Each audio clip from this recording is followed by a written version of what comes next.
L'intention de cette communication, c'est de se saisir de l'un des axes du colloque pour susciter entre nous la discussion sur un problème qui a fait discuter récemment les injonctions, notamment du CSEN et du ministère, à adopter enfin des méthodes scientifiques pour faire de la bonne recherche utile. Pour nous, didacticiens, ce problème est en réalité ancien. Il fait partie de notre capital scientifique. L'articulation entre preuves scientifiques et pratiques a par ailleurs fait l'objet d'un important dossier de la revue Éducation et Didactique qui portait notamment sur comment les pratiques peuvent ou doivent être prises en compte pour prouver dans une approche scientifique exigeante. C'est dans ce contexte qu'a été publié d'abord pendant le confinement de 2020 un texte de recommandation du CSEN qui prétendait définir, je cite, les types de recherche translationnelles qui ont leur place en éducation et qui affirmait que, je cite encore, seule l'expérimentation contrôlée permet de vérifier qu'un outil pédagogique fonctionne. Alors, de telles tentatives de légiférer sur la scientificité de la recherche en éducation ne sont pas nouvelles. Le gouvernement fédéral états-unien avait déjà eu une telle politique pour l'Evidence-Based Education, comme le montraient Saussé et Lessard en 2009.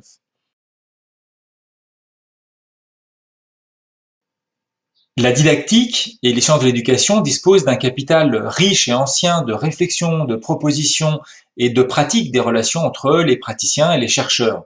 Mais une instance étatique peut écrire que, dans tous les pays, une idée commence à faire son chemin, l'importance d'utiliser des méthodes scientifiques afin de faire progresser les pratiques pédagogiques, etc.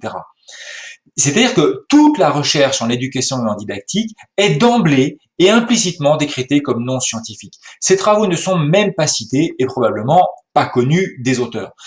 Évidemment, cette prétention d'une instance étatique à déterminer a priori quel type de recherche peut ou non bénéficier de subsides a été critiquée, et à juste titre. Par ailleurs, la pluralité des méthodes possibles en éducation, au-delà de la seule méthode expérimentale, a été réaffirmée. Mais il me semble que si l'on affirme simplement la nécessité d'une pluralité méthodologique, alors on passe à côté de l'essentiel. Je souligne ici 3 problèmes sur lesquels il est important de se positionner.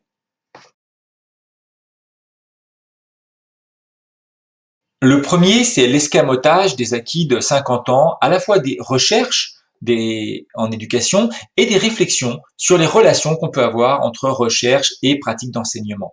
Et pour Bruy, d'ailleurs, c'est l'un des gains majeurs de 50 années d'expérience en sciences de l'éducation.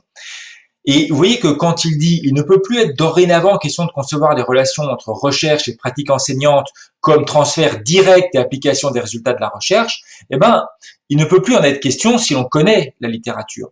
Mais les discussions variées sur l'evidence-based education, y compris dans la littérature scientifique anglophone, et on peut renvoyer à la revue de littérature de ProGrow par exemple en 2017, eh bien tout cela est tout simplement dissimulé, caché les critiques, manier l'implicite et la connivence comme méthode d'argumentation, eh ben, ça peut sembler curieux pour un texte qui précisément appelle à plus de scientificité. Et j'en donne quelques exemples dans le texte écrit que je n'ai pas le temps de développer ici.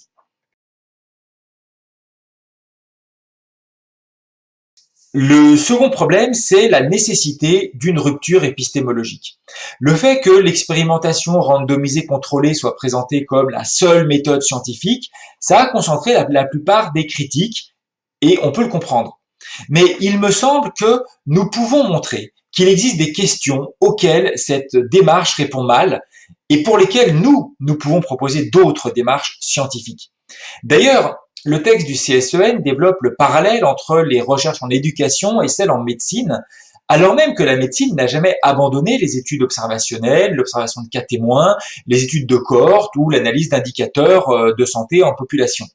Et à ce titre, les propositions que fait Gérard Sansévi dans son ouvrage en 2011 pour que la société consente, je le cite, à l'égard de l'éducation à un effort du même type que celui qui a été fourni pour l'élaboration de la science médicale, à savoir la clinique, ça représente, je trouve, une alternative très fructueuse à la recherche translationnelle telle qu'elle est envisagée par le CSEN.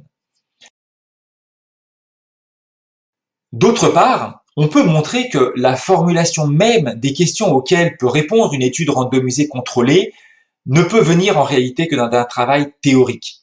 Quelle que soit la minutie et la robustesse des mesures que l'on applique, Eh bien, pour établir ce qu'on doit mesurer, il est nécessaire d'avoir une théorie claire. C'est ce que rappelle Gérard Sansevi également. Pour mesurer, il faut d'abord des moyens de découper le réel, des catégories dont on use ensuite pour la mesure proprement dite. Or, les concepts comme les outils, l'efficacité, les ressources et même le concept de preuve sont mobilisés et par exemple on le retrouve dans des appels à projets auxquels nous répondons, nous chercheurs, qui ne sont pas construits scientifiquement, mais qui sont des catégories usuelles du sens commun. Alors j'insiste, exprimer les objectifs de la recherche dans des termes communs et non scientifiques, c'est contradictoire avec ce qui fait la spécificité même du travail scientifique. Et ça, on le sait depuis Bachelard, qui disait que le progrès scientifique manifeste toujours une rupture entre connaissances communes et connaissances scientifiques.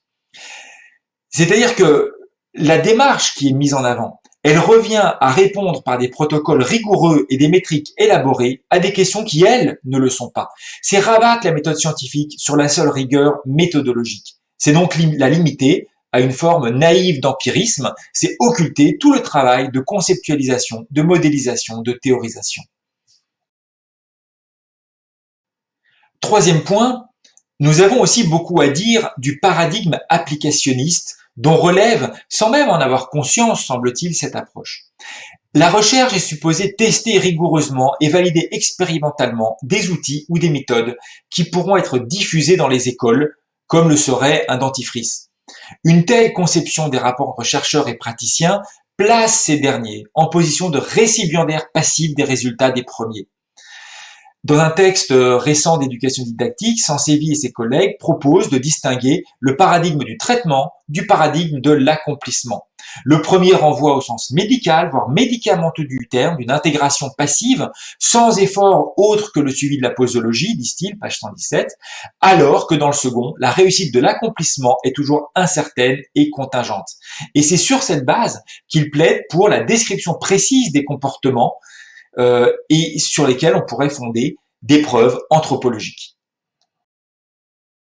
Alors on le voit, poser la question des méthodes légitimes en didactique, c'est poser en creux la question des relations entre chercheurs et praticiens, ce qui est au cœur du dossier de la revue Éducation et Didactique.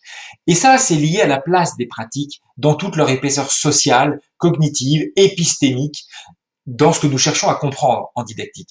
Et c'est aussi lié à la demande qui est adressée à la didactique. Comme le formulait Joshua dans sa discussion avec Lahire en 99, la demande sociale adressée à la didactique n'est pas du même type que celle qui sollicite la sociologie, elle est plus proche de celle que l'on adresse à la médecine. Alors, je n'ai pas le temps de développer sur le fait que la didactique porte et apportait encore davantage à ses débuts une charge critique et a adopté une posture critique au sens fort. Ce programme critique, on peut même dire qu'il a été au fondement des didactiques de différentes disciplines. C'est particulièrement net pour la didactique du français, qui, comme le souligne Donnet, s'est en partie constituée sur une critique assez virulente de ce qui était identifié comme une configuration ancienne de l'enseignement. Mais n'oublions pas que pour Brousseau, par exemple, la didactique pouvait aider le professeur à modifier son statut, sa formation et son rapport à la société. Tout me laisse penser que c'est là son rôle social et que nous progressons dans cette direction. Et il s'agit là d'une toute autre conception des relations entre chercheurs et praticiens de l'enseignement que celle qui est portée par les appels à la recherche translationnelle.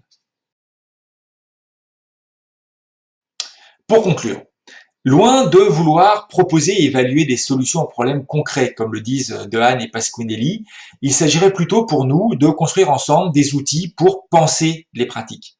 C'est-à-dire de concevoir que les apports de la recherche consistent peut-être moins en résultats qui valident une méthode à appliquer dans un paradigme du traitement qu'en des concepts pour comprendre les pratiques et leur accomplissement. Et cela suppose la construction de rapports égalitaires entre chercheurs et praticiens par la mise en place de formes d'ingénierie telles que la recherche en didactique a pu en concevoir, ingénierie coopérative ou production du langage théorique et attention particulier vont de pair, comme le dit Sansevi, ou ce qu'il nomme et ce à quoi il appelle des cliniques didactiques. Je vous remercie de votre attention.